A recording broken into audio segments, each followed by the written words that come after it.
Branch manager थे, मैंने join किया था। पहले सर ने मेरे को क्लेम्स डिपार्टमेंट दिया, क्योंकि क्लेम्स डिपार्टमेंट में वीरेंद्र जी विक्रम हुआ करते हैं मतलब। तो उन्होंने पहले क्लेम्स में लगाया भाई फॉलोअप के लिए, ठीक है। उनको पता लगा आप श्रीपत जी को आपको उतना ही नॉलेज करा, सेल्स का ये पार्ट कौन भरेगा, कोई अधिकारी नहीं बचा सकते। अधिकारी थे पर सेल्स का कोई भरने वाला नहीं था। मैंने यार मीणा जी, वो ब्रिजमोहन जी व्यास, आप ही मीणा जी को सेल्स को लगा दो। नवंबर, हाँ दिसंबर की बात है, मेरे को सेल्स में HOD बना दिया गया।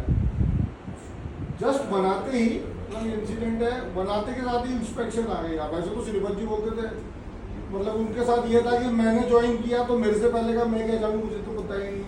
ऐसे मेरे को बना दिया सेल्स का HOD, मैं इंस्पेक्शन आ गई। अरे हाँ हाँ तो क्या हुआ, अब इंस्पेक्शन तो बोलता है क्या? अरे मैंने कहा यार आदमी खुद तो बोलता है कि मैंने अब सिर्फ इंस्पेक्शन का मैं परफॉर्मर पढ़ लूँ, क्वेश्चन में पढ़ लूँ, सारी सेल्स की नॉलेज हो जाएगी। मैंने यार तो बहुत सारे आदमी है, कर भी कुछ नहीं सकते थे, श्रीपत जी आगे सब निष्क्रिय है, वही बोलते सब सुनते, बाकी मालिक से डरो सब सही। 10-11 महीने श्रीपत जी के साथ में तो ऐसे शांति से निकले कि इस बंदे से ना ही उलझे, इतना बढ़िया है। इधर वो 5 बजे बाहर, 5:30 बजे बाहर, इधर हम बाहर पीछे पीछे। गलती से एक बार श्रीपत जी के 2 इंसिडेंट है, मैं चला गया घर, किसी गार्ड को बोला कि मेरे को बुला के लेके आओ, मैं चला गया। आधे रास्ते में फोन किया मेरे को, मीणा जी हाँ सर आपको गार्ड ने कुछ कहा था? तो मैंने कहा सर बोला तो था, एक बार बोला था कि 2 बार बोला था? 2 बार बोला था। अब तो फिर आप आए नहीं मेरे पास, कोई जल्दी थी, कोई काम था। ऐसे दोबारा कभी बुलाते नहीं थे, बट वो कुछ उनकी आदतों में था, एक तो सुनने, क्योंकि उनको लगता था कि मेरे से कोई किसी ने ऐसा क्वेश्चन पूछ लिया जिसका मैं जवाब ना दे पाऊँ, वो उनको बड़ा भारी लगता था। तो श्रीपत जी के साथ तो ऐसा था कि हाँ भाई आप, हम काम कर रहे हैं, आप काम कर रहे हैं, कुछ पूछ लिया, वो हो गया निपटारा। मतलब कंपटीशन आया, आप तो 4 प्रिंट आउट पकड़ा दो, DOs को, CLAs को, खत्म काम, आपने बता दिया, वो करे तो ठीक, नहीं करे तो ठीक। ब्रांच चल रही थी, मतलब एजेंट धापे पड़े थे उनके तो कि अब आप जाओ, हम काम करना चालू करें, मैं हमारे बस्ते डांट दे। उसके बाद में आए ललित जी, तब से काम बहुत अच्छे से फ्रीक्वेंटली स्टार्ट हुआ, मतलब जो हम मन का कर सकते थे 2017 के बाद से। उसके बाद से उन्होंने फ्रीली काम करने दिया। सेल्स में ABM नहीं था, तो एज ए ABM का रोल भी हम सारे के सारे HOD करते थे, क्योंकि कॉलिंग की बात होती थी, तो अगला बंदा एक अकेला कुछ कर नहीं सकता, चला बाहर नहीं वो छोड़ सकता, तो हम सब कॉलिंग करते थे। और ब्रांच का एक्टिवाइजेशन बहुत अच्छा था। ऐसी और ये ब्रांच की हाईलाइट है कि सर इस ब्रांच में अगर बंदे को टच कर लिया ना तो बीमा तो आएगा, एक तो आएगा। एक्टिवाइजेशन हमारा पूरे साल टॉप रहता था। अब अचीवमेंट्स की बात करूँ तो हमने बिजनेस पॉइंट ऑफ व्यू में जो हेल्थ का बिजनेस हुआ करता था, वो अप्रैल महीने से हमने टारगेट अचीव किए। मैं बिलाड़ा ब्रांच की बात कर रहा हूँ, जहाँ PNGS ने सर रेणु पाली मैडम जब नोडल ऑफिसर थी, वो PNGS की, उन्होंने 12 घंटे में ऑडिट की वो ऑडिट क्वेरी जो AQS थी और क्वेश्चन बंद किया है क्वेरी को। तो अब मैं ललित जी बैठे थे सर, यार अपन तो नहीं कर सकते, जब वो 12 महीने में 12 घंटे में कर सकते, किसी ने 12 घंटे में, किसी ने 18 घंटे में, किसी ने 24 घंटे में। तो उस साल जब audit I, no doubt audit से ठीक है रिलेशन भी अच्छे बना के रखे थोड़े से, वो भी हेल्पफुल होते थे। लेकिन जैसे उन्होंने, मैं 2019 से नोडल ऑफिसर हूँ, और 2019 से लेकर के और 2025, खैर 25 में तो हुआ नहीं, 24 तक हमें कभी ऑडिट पीरियड के अलावा हमें हाथ पैर मारने की जरूरत नहीं पड़ी कभी रिकवरी को। ये बंदे इतने सही है यहाँ का, मतलब काम करो ना तो आप जो चाहते हो वो मिलेगा भाई। जो एजेंटों को चाहिए आप उनको ईमानदारी से दो, जो आपको चाहिए वो आपको ईमानदारी से मिलेगा। हमें कभी भी इवन मैंने तो सेल्स में 9.5 लाख की रिकवरी कराई हुई है with in audit period. 4 lakh की भगवान राम, 4.5-5 लाख की भगवान राम परिवार की, किसी की 1.5 लाख की, किसी की कितनी। तो धीरे धीरे कराते कराते एहसास हुआ कि कहाँ कहाँ लकुना होते हैं सेल्स में। वैसे ही HOD बैठता है, सुनता और नहीं है, वो पूरे 7 दिन लेके ऐसे खींचता है। वो कराए। ऑडिट के एक्सपीरियंस भी कभी काफ़ी अच्छे रहे, डर तो लगता था लेकिन ठीक है सर, कभी मैनेज हो जाता था। मैंने को भी पहली बार बनाया, अब बना तो दिया HOD नोडल ऑफिसर, लेकिन वो क्या आदत फर्स्ट टाइम में प्रैक्टिस में नहीं था कि कैसे क्या डील करना है, उनको क्या खाने के लिए पूछना है, क्या कब उनको क्या करना है, कैसे, क्योंकि कभी इस तरह से बटरिंग करी।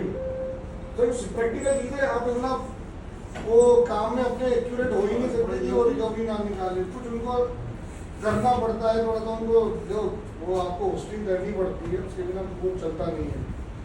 उसके उस साल फिर हमने 2 ही घंटे में, जैसे ही ऑडिट ये रिपोर्ट पब्लिश हुई, तो पहले से ही सबको बोल दिया भाई अपने अपने पॉइंट्स भी कम थे, सबने अपने अपने एडवांस में लिख कर कॉपी पेस्ट 2 घंटे में करा दी। वो हमारा एक रिकॉर्ड अलग ही था, हमने मात्र एक ऑडिट रिपोर्ट 2 घंटे में बंद करा दी। रिजमोहन जी के टाइम मेरे वो रिजमोहन जी व्यास थे। इसके अलावा ये नए बच्चों की तो अगर बात ही क्या है, सारे के सारे एक से बढ़कर एक एक्सीलेंट, जरूरत ही नहीं पड़ती थी, जो चीज़ बोलती तीसरी बार बताना, दूसरी बार बताना ही नहीं पड़ता। इसमें तो खैर मेरा कुछ रोल नहीं था, बंदे इतने सब बढ़िया थे, करने में एक्सपर्ट थे, सीखने की लगन थी, सबने बहुत बढ़िया किया। और तो क्या बताएं सर आपको, सब बढ़िया काम। अच्छा दूसरा मेरा सिद्धांत है सर, मैं काम के मामले में लोड नहीं है, काम करता हूँ तो काम करता हूँ, मैं मजाक नहीं करता। ये मैंने इनको भी बोला है, काम करो तो काम करो। उसके अलावा अगर 2 घंटे मतलब मेरे हाथ में होता तो मैंने उनको बोल रखा था, अगर काम नहीं है घर जाओ, मेरी तरफ से फ्री है, ब्रांच मैनेजर को मैं बात करूँगा अगर जाना है तो। मैंने कभी किसी को रोका भी नहीं। खाना खाने वाली बात थी, कई बार क्या थोड़े हमारे सुपीरियर होते कि यार 1:30 बजे लंच होता है, तो लग रही है एक ही बार तो खाओगे, कभी भी जाना ठीक है, क्या फर्क पड़ता है सर, इतना भी क्या डेकोरेट मतलब ये सर सीधी सी बात है, भूख लगी है, एक टेबल बंदा एक ही बार जाएगा, 10 बार थोड़ी खाएगा जी। 15 मिनट भी टाइम पास कर लिया, 15 मिनट बाद में चुप लूँगा, ऐसा कुछ नहीं है। जिसको भूख लग रही है वो खाएगा। अब 1:30 बजे का तो क्या है, मैंने खुद ने जल्दी खाया तो क्या दूसरों को बोलती थी भूख लगती थी तो खा लेते थे। कौन सा ऑफिस था, ऑफिस तो काम चाहिए ना सामने वाले को, मैं क्या कर रहा हूँ क्या नहीं कर रहा हूँ, क्या मेरा काम हो गया तुम क्या काम कर रहे था। एजेंट सब एजेंट डीओ सब बढ़िया करे, आपको प्रॉब्लम ही नहीं है। कोई नालायक ही काम ना करे तो देखो गुस्सा आएगा, तो सीधी सी बात है। आप बिजनेस के लिए भी मांग करोगे, आप फोन करो यार एक कॉल आया था, मेरा वो काम नहीं हुआ, मेरा भंगाड़ा काम नहीं हुआ, मेरा ढंगा काम नहीं हुआ, अगले की दिक्कत है, अगला बिजनेस कहाँ से देगा। आप काम को सॉर्ट आउट करके तो अगले को प्रॉब्लम ही नहीं है तो काम करेगा ना। जब उसको क्वेश्चन ही रेज करने को नहीं है तो क्या करेगा, काम के लिए हाँ ही करेगा। और ये तो ब्रांच इतनी शानदार है, मैं तो पता नहीं क्या क्या सुनता हूँ, ये 3 दिन देते मैं तो पाली मेरा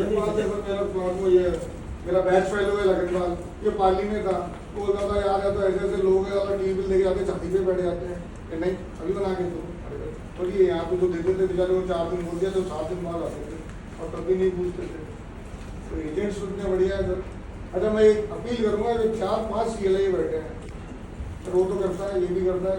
गौर साहब ये ब्रांच आपकी है बॉस, है ना, ये ब्रांच आपकी है, कि हम तो आते जाते रहेंगे। देखो आपने अच्छा किया, अपन ने अच्छा किया मतलब आप लोगों के सहयोग से किया, मैंने बोलता इनएक्चुअलिटी अब तो मेरी आदत में है, तो मैं काम पीछे पड़ जाता हूँ तो पड़ जाता हूँ, अब वो तो मेरा काम है, तो तनख्वाह मुझे उसी चीज़ की मिल रही है, मैं दूसरों को इम्प्रेस करने के लिए तो करूँगा नहीं। अब मेरे को जॉब सेटिस्फेक्शन चाहिए तो मैं तो है, मेरे में प्रॉब्लम है, मेरे को क्लियर में भी प्रॉब्लम थी, मैं किसी को कहीं पकड़ लेता था, मेरे को याद रहता था पकड़ लेता था।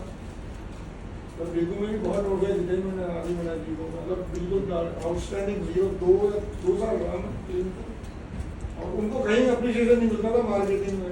ये सब लड़के बैठे हुए थे, वो क्या है ऐसे हमारे मैनेजर थे, वो टीम हमको 1 दिन में मिलता है, तुमको 2 दिन में क्यों मिलता है, वो ऐसी चीज़ों पर ध्यान देते थे, तो उनको कहाँ से बिजनेस आएगा। लेकिन उनको क्लेम तो वहाँ का एक ट्रॉफी का सर्टिफिकेट रखा, जिसका नील आउटस्टैंडिंग उसको हर साल DM मतलब हर महीने DMC में जो DMO मीट होती थी वो अप्रेज करते थे, और जो पूरे साल अच्छा करेगा वो ट्रॉफी उसकी, मतलब वहाँ भी अच्छा काम कर गया है, यहाँ भी आप सबकी सहायता से बहुत अच्छा काम किया। अच्छी यादें मेरी तो सर, मैंने बहुत मजे किए, मैंने सिकंदिया बना के पी हुई थी। मैं तो बताऊँ बोलना चाहूँगा कहाँ कैंपर में ऊपर भी बोलना था और साहब अपील कर रहे थे। हाँ वो तो मैं तो कह रहा हूँ, तो मैं तो बोल रहा हूँ समय आएगा सब चेंज होना पड़ेगा, बिल्कुल आपके जानते हो अपने हित का है, तब चेंज होगे। हबड़ दबड़ में गलतियाँ होंगी, अभी आराम से करोगे, क्योंकि ये तो बिल्कुल आना है। पहले 25% था, एक बार बोल दिया 50%, CEO के गाइडलाइन सीधा 50%। और ये कॉम्पिटिशन में भी जल्दी अप्लाई करेंगे, वैसे तो करा नहीं पाएंगे डायरेक्ट।